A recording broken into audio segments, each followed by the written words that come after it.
പിന്നെ 3 ആൾക്കാരുടെ കോളേ എടുത്ത് ഞാൻ കണ്ടിട്ടുള്ളൂ. ബാക്കിയുള്ളവരുടെ കോള് വന്നാൽ ഉടൻ കട്ട് ചെയ്തിട്ട് മെസ്സേജാണ് അയക്കാറ്. കോൾ ചെയ്യാൻ ഇഷ്ടമല്ല, സംസാരം അധികം ഇഷ്ടമല്ലാത്ത ആളാണ് അതില്. അപ്പൊ അതുകൊണ്ട് 3 പേരെന്ന് പറഞ്ഞാൽ ഞാൻ, അമ്മ, തൻവി, അത്രേ ഉള്ളൂ. ഞാൻ ഇങ്ങനെ നോക്കിയിരിക്കുക ഈ വ്യക്തിയാണോ ഇങ്ങനെ കോണ്ടന്റ് ചെയ്യുന്നതെന്നുള്ളത്. എന്തെങ്കിലും ഒന്ന് മിണ്ട് ചേച്ചി. അല്ല ഞാൻ തന്നെയാണ്. അല്ല ഞാൻ എന്താ ചെയ്യാൻ കുറച്ച് ആങ്ഷ്യസ് ആണ് ഫോണിൽ സംസാരിക്കാന്നുള്ളതുകൊണ്ട്. അതുകൊണ്ടാണ് ഫോൺ അധികം സംസാരിക്കാണ്ട് വാട്സാപ്പ് ചെയ്യുന്നത് എല്ലാവർക്കും. ചേച്ചിയെ കൊണ്ട് ഞാൻ സംസാരിക്കുന്നു. മിഥുൻ ചേട്ടനെ കുറിച്ചിട്ട് ഒരു എന്താ പറയാ 5 നല്ലത് പറഞ്ഞാൽ മതി. 5 നല്ല കാര്യങ്ങൾ. ചേട്ടൻ ഒരു നല്ല പോസിറ്റീവ് ഫെയറിയാണ്. ചേട്ടന്റെ ഭയങ്കര ഇന്നസെന്റ് സ്മൈലാണ്. ചേട്ടൻ ഭയങ്കര കൈൻഡ് ആണ്. എന്താണ് ജനറസ് ആണ്. പിന്നെന്താ പറയാ, ഇനി ചേട്ടൻ എനിക്ക് വല്ല പൈസ തരേണ്ടി വരും. ഇത്രേ ഉള്ളൂ കേട്ടോ. എന്നാ 2 ഇഷ്ടമില്ലാത്ത സ്വഭാവങ്ങൾ. ഇഷ്ടമല്ലാത്ത സ്വഭാവം, മൊബൈൽ നോക്കിക്കൊണ്ടിരിക്കും കുറെ നേരം.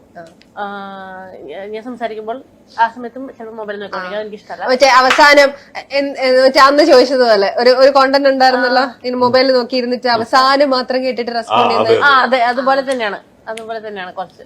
അതെനിക്ക് ഇഷ്ടമല്ല. പിന്നെ എനിക്ക് ഇഷ്ടമല്ലാത്തത് പിന്നെന്താ, പിന്നെ അങ്ങനെ പ്രത്യേകിച്ചൊന്നുമില്ല. പിന്നെ ബാത്റൂമിൽ പോയി കുറച്ചധികം സമയം ഇരിക്കും. അത് ഞാൻ ഇതിനു മുമ്പ് എല്ലാ സ്ഥലത്തും പറഞ്ഞിട്ടുണ്ട്. മനസ്സമാധാനം കിട്ടുന്നല്ലേ. അവർക്ക് ആകെ അവിടെ ഉള്ളു സ്വസ്ഥത. ഈ മിണ്ടാപ്രാണീനെയാണോ മിഥുൻ ചേട്ടാ ഇങ്ങനെ പറയുന്നത്? നിങ്ങള് വീട്ടിൽ വാ. ചേച്ചി മൊട്ടടിച്ച് കണ്ടപ്പോഴത്തേക്കുള്ള ഒരു റിയാക്ഷൻ എന്തായിരുന്നു? ഫസ്റ്റ് റിയാക്ഷനോ? നമ്മൾ ചിരിച്ചോണ്ടിരിക്കുന്നു. ഞാനും തൻവിയും തലമുദ്ര കിടന്ന് ചിരിക്കുന്നു. ഞാനവിടെ അമ്പലത്തിൽ ഇങ്ങനെ പ്രാർത്ഥിച്ചോളൂ. ശ്രീധർ സ്വാമി ഉണ്ടായിരുന്നു. പുള്ളി പറഞ്ഞു നീ പ്രാർത്ഥിച്ചോളൂ. ഇത് എത്ര നാളത്തെ ഇതാണ്, നേർച്ചയാണ്. അപ്പൊ നിങ്ങൾ നന്നായിട്ട് മനമുരുകി പ്രാർത്ഥിച്ചോളൂ എന്ന് പറഞ്ഞു. അപ്പൊ ഞാൻ പതുക്കെ ഫോൺ എടുത്തിട്ട് ഇവിടെ മറ്റേ മുടി തീർന്നതിന്റെ വീഡിയോ എടുക്കുക.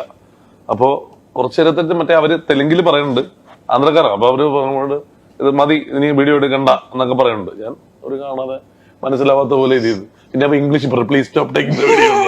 അപ്പൊ ഇത് കഴിഞ്ഞിട്ടപ്പം കാരണം ഒരു വീഡിയോ ഇവിടെ എടുക്കുന്ന പ്രോസസ് ഒക്കെ ഭയങ്കര ഡിഫറെന്റ് ആണല്ലോ. അപ്പം അതല്ല, അപ്പം നേർച്ചയാണ് നടന്നുകൊണ്ടിരിക്കുന്നത് എന്നുള്ളതില്ല. പിന്നെ അത് കഴിഞ്ഞിട്ടുള്ള നമ്മളിത് കഴിഞ്ഞ് ഫുൾ ഇത് കഴിഞ്ഞ് വരുമ്പോഴേ നമുക്ക് ആ റിയലൈസേഷൻ വരുള്ളൂ. അയ്യോ ഇത്രയും നാളത്തെ മുടി പോയല്ലോ എന്നുള്ള റിയലൈസേഷൻ വരുന്നത് അതിന് ശേഷമാണ്. പക്ഷെ അതുവരെ നമ്മൾ അതാണ് പ്രശ്നം. കാരണം നമ്മൾ ഈ മുട്ടയടിക്കുന്നതിന്റെ സമയത്ത് ഞാനും തമ്മിയൊക്കെ എക്സൈറ്റഡാ എന്താണെന്നുള്ളത് അറിയാൻ വേണ്ടിയിട്ടാണ്.